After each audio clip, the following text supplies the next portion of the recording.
ফিফার নিরপেক্ষতা নিয়ে প্রশ্ন। সভাপতি জিয়ান্নি ইনফান্তিনোর বিরুদ্ধে তদন্তের দাবি ইউরোপীয় পার্লামেন্টের একদল আইন প্রণেতাদের।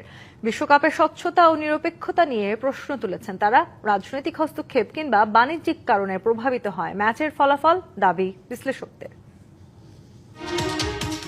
সমবেদনা নাকি তাচ্ছিল্য? সুইজারল্যান্ড কলম্বিয়া ম্যাচ শুরুর আগে ইনফান্তিনোর হাতে মিশরের পতাকা দেখে অনেকের মনে এমন প্রশ্ন উঠতেই পারে। ফিফা সভাপতির সেই ছবি মুহূর্তে ভাইরাল সামাজিক মাধ্যমে। মিশরের বিতর্কিত বিদায়ের পর ইনফান্তিনোর ছবিটি আগুনে ঘি ঢালার মতো।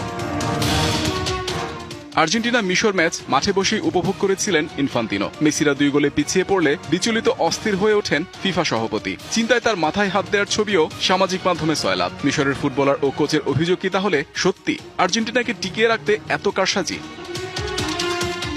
চলতি বিশ্বকাপের একাধিক ম্যাচে রেফারিং, ম্যাচ পরিচালনা, রাজনৈতিক প্রভাব এবং স্পন্সর সংশ্লিষ্ট বিভিন্ন বিষয় নিয়ে বিতর্কের জন্ম দিয়েছে।